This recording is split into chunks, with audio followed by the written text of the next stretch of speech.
तो BPSC mains answer writing में जो कि पीवाईक्यू बेस्ड है, उसमें मैं आज 69th बीपीएससी का 38 नंबर का एक क्वेश्चन सॉल्व करूंगा। एक 38 नंबर जो मणिपुर क्राइसिस था वो पिछले वीडियो मैंने सॉल्व किया था। इसमें हम लोग G20 वाला क्वेश्चन सॉल्व करेंगे। भले ये करेंट अफेयर पुराना हो गया हो, लेकिन अगर आपको करेंट अफेयर नहीं भी याद रहे तो क्वेश्चन कैसे सॉल्व करना है ये आपको इसमें बताऊंगा। और दूसरी बात कि ये G20 और वसुधैव कुटुंबकम और आपका ये सब रोल ये आप इंटरनेशनल रिलेशन या फिर आप ऐसे लिखेंगे वहाँ पे काम आएगा, इसलिए आप इसको जरूर देखें दोस्त। चलिए अब हम इसको क्वेश्चन पढ़ना शुरू करते हैं। क्वेश्चन में क्या है कि how does India leadership within G20 reflect leadership within G20। ये पहला एक कीवर्ड टाइप पे हो गया। It's commitment to upholding ancient philosophy of वसुधैव कुटुंबकम। मतलब आपका आंसर जो होगा वो लीडरशिप को रोल किससे कनेक्ट करेगा, वसुधैव कुटुंबकम को किसमें G20 में वैसा दर्शाना चाहिए। दूसरा, examine the ways in which India का अप्रोच क्या है, वसुधैव कुटुंबकम अलाइन विद दिस फिलोसफी। मतलब कौन सा फिलोसफी, वसुधैव कुटुंबकम contribute to global cooperation development through its role in G20। सबसे पहले जब आप क्वेश्चन पढ़े उछाल कूद के कहाँ पहुँचना है, पहले भी मैं बोला हूँ कीवर्ड के पास पहुँच जाना है। कीवर्ड इसमें क्या है, हाउ मतलब कैसे कर देना है, ठीक है। इधर क्या है, दूसरा सब पार्ट में एग्जामिन। सबसे पहले मैंने पता कर लिया कि सब पार्ट कितना है, 2 है, तो उस हिसाब से आंसर लिखूंगा। दूसरा बात, बॉडी में एक तो हाउ वाला है, एक है एग्जामिन वाला। हाउ में एक बस हाउ बता देना है, उसमें पॉजिटिव नेगेटिव की बात नहीं है, बस एक बता देना है। एग्जामिन वाला में अब जब मूल्यांकन यहाँ लिखा हुआ है, मूल्यांकन जब करना होता है तो उसमें आप दोनों चीज़ देखते हैं, पॉजिटिव साइड एंड चैलेंजेस या नेगेटिव साइड। तो जब आप इसका आंसर लिखेंगे तो आप उसमें आपको दोनों चीज़ लिखना होगा, तब आप जाकर उसको मूल्यांकन करेंगे। मैंने फिर बताया कि जब भी आपका नेगेटिव साइड लिख दिए 38 मार्क्स वो भी, और चैलेंजेस लिख दिए, तो उसमें आपको वे फॉरवर्ड सॉल्यूशन लिखना मस्ट है दोस्त, और फिर लास्ट में कंक्लूजन। तो इतना कुछ लिखना है। तो आंसर लिखने से पहले ये आपको ध्यान होना चाहिए, काहे कि भाई वहाँ पे टाइम मिलता नहीं है, बहुत फास्ट लिखोगे, पता चला कुछ लिखते लिखते वे फॉरवर्ड के लिए पेज ही नहीं बचा आपके पास, हो गया कहानी खत्म। इसीलिए जाना जरूरी है। अब आ जाते हैं हम लोग मेन पॉइंट पे कि ये क्वेश्चन क्यों पूछा दोस्त।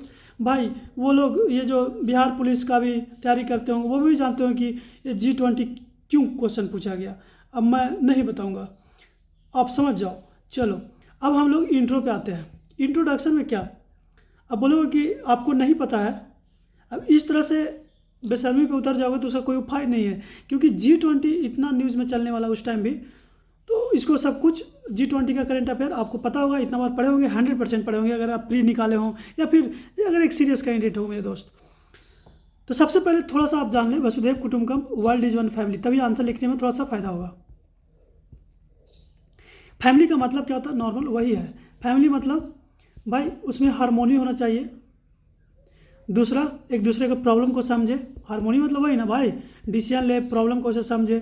तीसरी बात क्या है, तीसरी बात है इंक्लूसिव मतलब समावेशी का मतलब कि अरे भाई ये जो, अगर मान लो एक भाई तुम्हारा 50,000 कमा रहा हो, तुम पटना में पढ़ रहे हो और आपके पास 5,000 या बोला 2,000 में रह लो किस तरह से, तो ये समावेशी नहीं हुआ।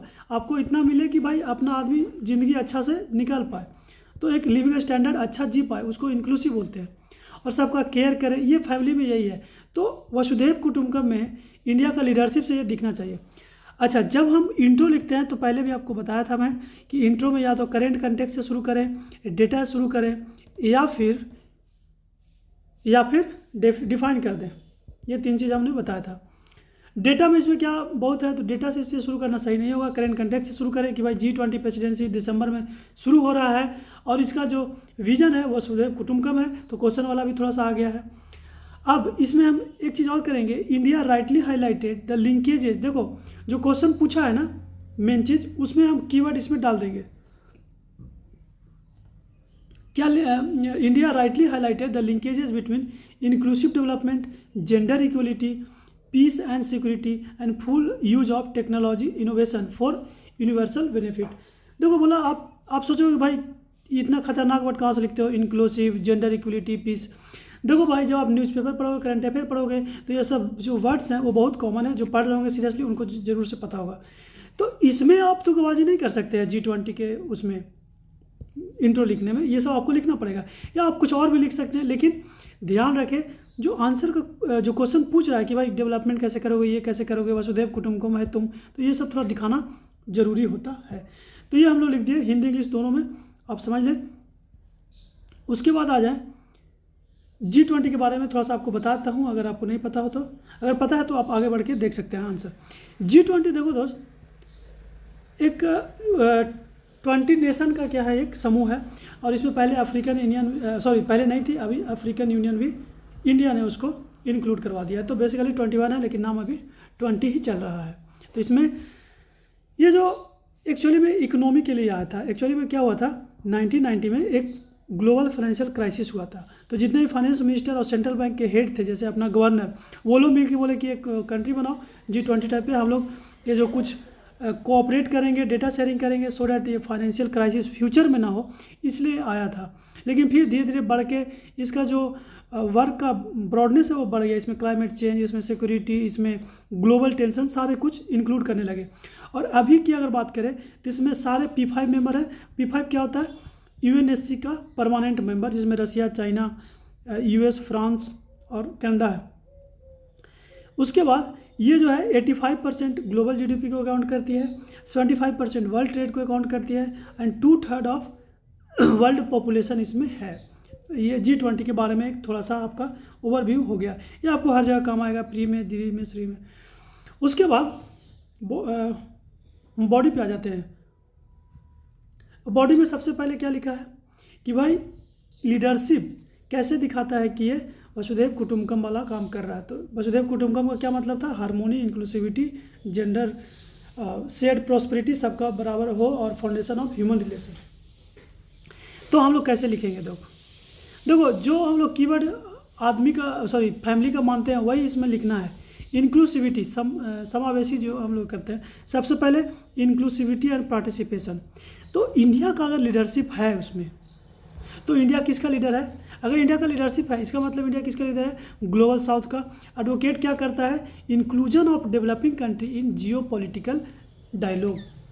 जो डायलॉग होते हैं, जैसे कि चाइना का क्या करना है, बॉयकॉट करना है कि नहीं, या फिर अफ्रीकन कंट्री के क्लाइमेट चेंज का क्या करना है, तो इसके लिए कोई तो एडवोकेट करेगा, तो वो इंडिया एडवोकेट करता है, और ये इसका वसुधैव कुटुंबकम को दिखाता है। दूसरा, एक टेक्नोलॉजी ट्रांसफ़र की मांग करता है, क्लाइमेट फाइनेंस की मांग करता है, for just transition and differential treatment. देखो ये सब जो कीवर्ड है, जस्ट ट्रांजिशन, डिफरेंशियल ट्रीटमेंट, ये आप जब क्लाइमेट चेंज ये सब पढ़ेंगे तो वहाँ पे ये सब यूज होता है, और अगर आप आंसर में यूज करेंगे तो काफ़ी अच्छा लगेगा, मार्क्स अच्छा आएगा। तो इंडिया जो है उनका लीडरशिप G20 में, वो लोग टेक्नोलॉजी ट्रांसफ़र, जस्ट ट्रांजिशन का मतलब होता है क्लाइमेट चेंज हो गया है, ठीक है, और सब लोग चिल्ला रहा है कि भाई फॉसिल फ्यूल बंद करो, फॉसिल फ्यूल बंद करो। अब कहाँ जाओ, ग्रीन टेक्नोलॉजी में जाओ। भाई ग्रीन टेक्नोलॉजी के लिए क्या चाहिए, रेयर अर्थ मटेरियल। भाई रेयर अर्थ मटेरियल कौन देगा, चाइना। इंडिया कहाँ से लाएगा, खरीदो। ऑस्ट्रेलिया कहाँ से लाएगा, खरीदो। इंडोनेशिया कहाँ से लाएगा, खरीदो। तो भाई सब खरीदो, पैसा कौन देगा। तो इसीलिए बोलते हैं जस्ट ट्रांजिशन, मतलब हम फॉसिल फ्यूल में तो जाएंगे, लेकिन अभी जो हमारा ग्रीन टेक्नोलॉजी में तो जाएंगे, लेकिन अभी जो हमारा फॉसिल फ्यूल वाला इकोनॉमी में जो हमारा वर्कर लगा हुआ है, जो जॉब कर रहा है, जिससे इकोनॉमी जनरेट हो रहा है, इसके ट्रांसफ़र तभी करेंगे जब यहाँ पे हम जॉब क्रिएट कर लेंगे, ये वाला हम यहाँ लेके जाएंगे, यहाँ से इकोनॉमी लेके आएंगे। और इसके लिए क्या चाहिए हमको, टेक्नोलॉजी। तो तुम टेक्नोलॉजी दो, तुम पैसा दो, तो ये सब होता है। डिफरेंशियल ट्रीटमेंट का मतलब क्या होता है, भाई सब कुछ किया है डेवलप कंट्री ने, जो कार्बन डाइऑक्साइड बढ़ाया है, सब लोग मशीन, हम लोग तो अभी लेके आए हैं, इंडस्ट्रियल रेवोल्यूशन बहुत पहले हो गया। तो उनको बोलो कि वो फास्ट करे अपना ट्रांजिशन, हम धीरे धीरे करेंगे, हमको इकोनॉमी भी तो डेवलप करना हो। इसका मतलब होता है डिफरेंशियल ट्रीटमेंट।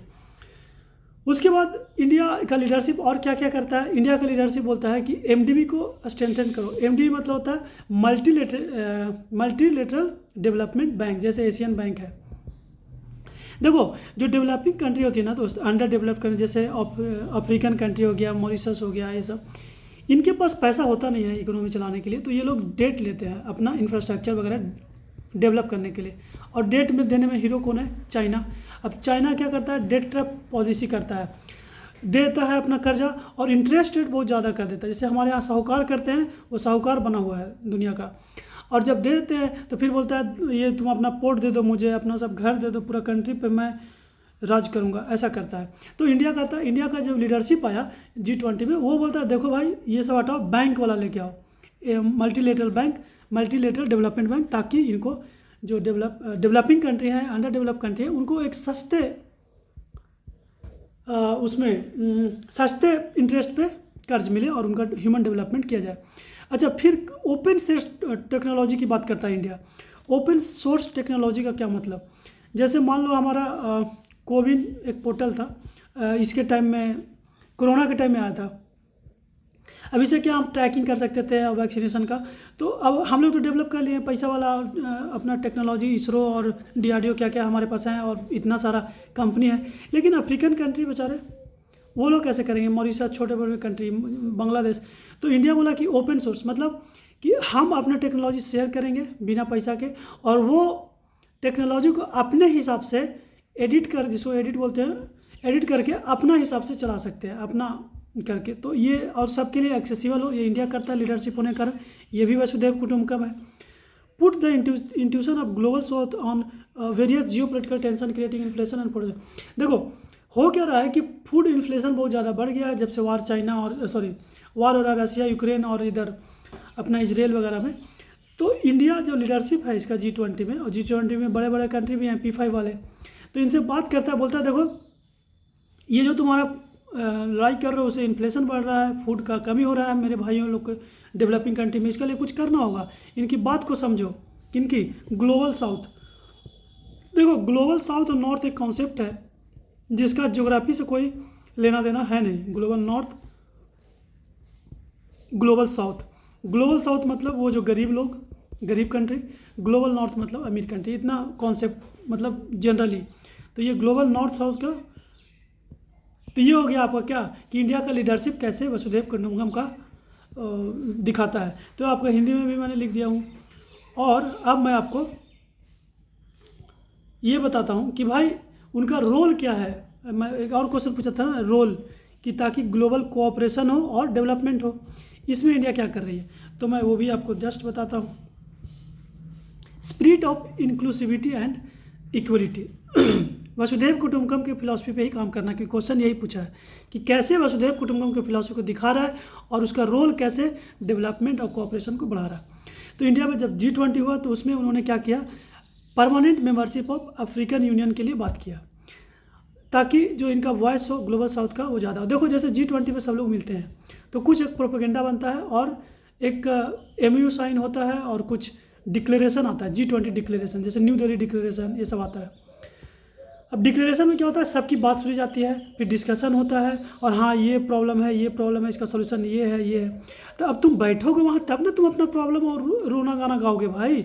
अब अफ्रीकन यूनियन मतलब अफ्रीकन जो कंट्री थी उसमें से एक दो, साउथ अफ्रीका शायद इसमें था और एक दो था G20 में।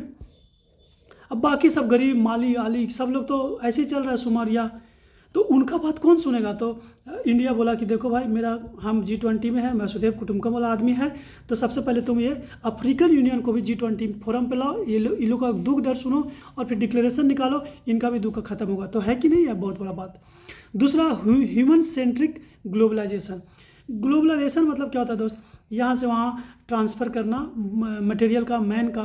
तो देखो उन्होंने बोला कि देखो ये जो ग्लोबलाइजेशन है जिसमें हम लोग इकोनॉमी का, आदमी का सब माइग्रेशन वगैरह करते हैं, उसमें फोकस करना आपको डिजिटल पब्लिक इंफ्रास्ट्रक्चर। अब AI आ गया है और अब बहुत सारे African country south, global south में कुछ है ही नहीं ये सब। वीमेन लेड डेवलपमेंट पे बात करना है। खाली तुम लोग मेल करते हो, हमारे वीमेन को कुछ करो, हम लोग जैसे करते हैं, हेल्थ सिक्योरिटी पे करो, टेक्नोलॉजी ट्रांसफ़र करो, ये सब इंडिया बात करता है। उसके बाद collective responsibility for climate action. अब एक और सबसे बड़ी मुद्दा अभी चल रही है क्लाइमेट चेंज। अब क्लाइमेट चेंज में सबसे बड़ा जिम्मेवार कौन है, डेवलप्ड कंट्री।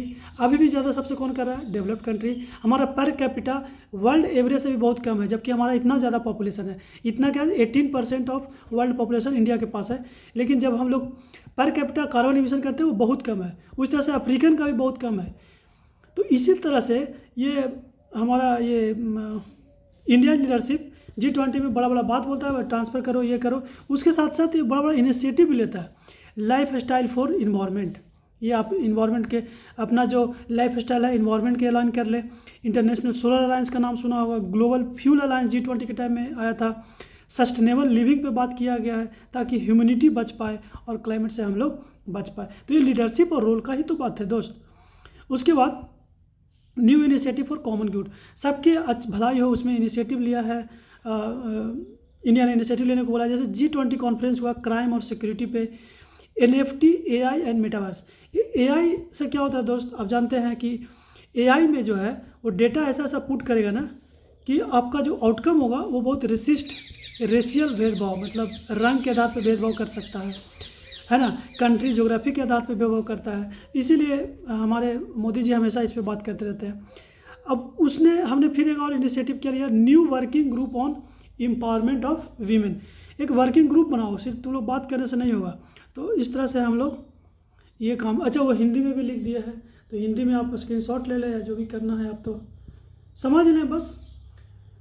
देखो मैंने पहले बोला था एग्जामिन करना, मूल्यांकन करना। मूल्यांकन में दोनों चीज़ आती है, एक पॉजिटिव एक नेगेटिव। तो लिमिटेशन की अगर बात करें तो जियो पॉलिटिकल टेंशन की अगर बात करें तो रशिया यूक्रेन का कॉन्फ्लिक्ट हुआ है ना। हाँ, तो अगर हम लोग जो बड़ा बड़ा बात करें, क्लाइमेट ट्रांसफ़र करो, ह्यूमैनिटी ले आओ, डिजिटल ट्रांसफ़र, ये सब बड़ा बात किया है इंडिया ने।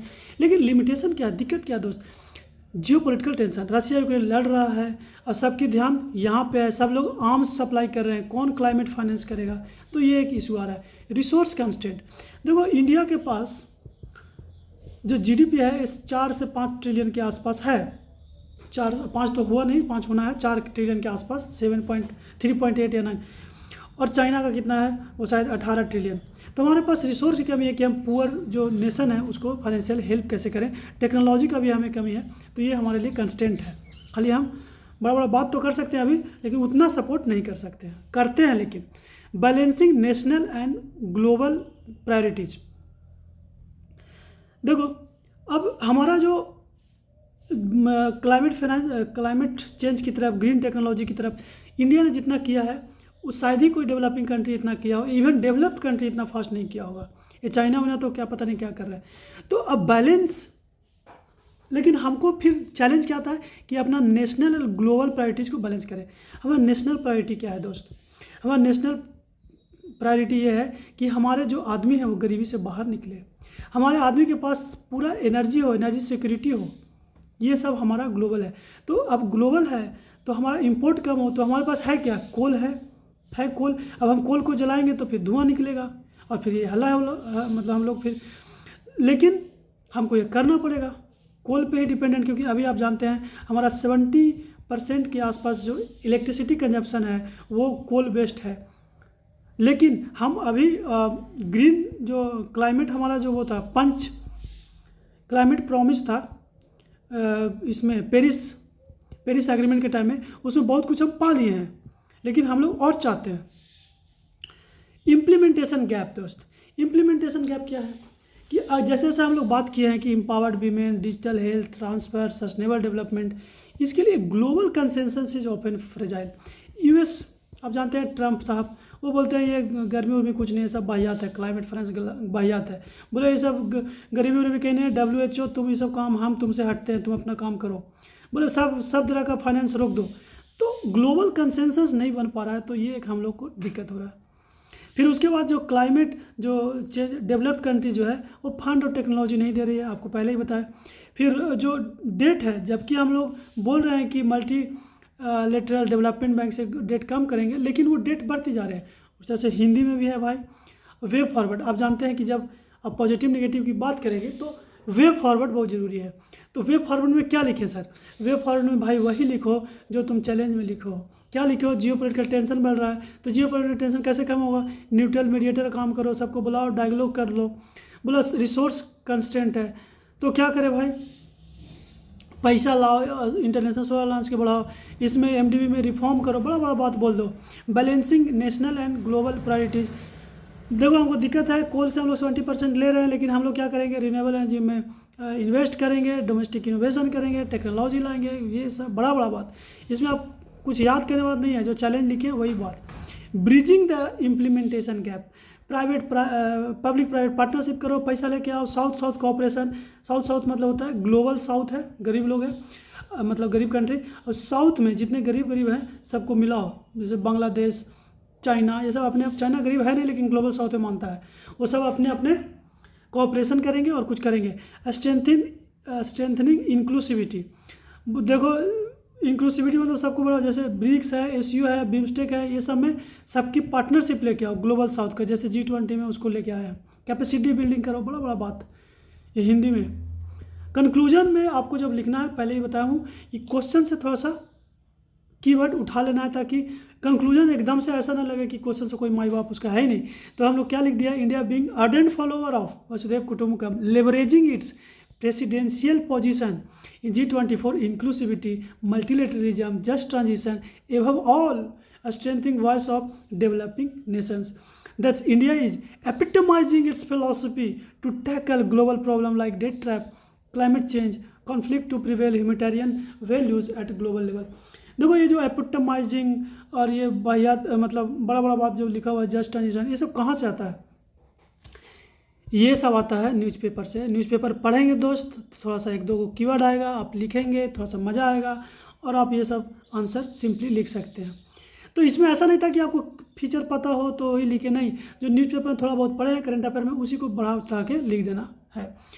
तो अगर आपको अच्छा लगे ज़रूर कुछ कमेंट करिए, कुछ वाहियात लगे वो भी कमेंट करिए। तब तक के लिए धन्यवाद।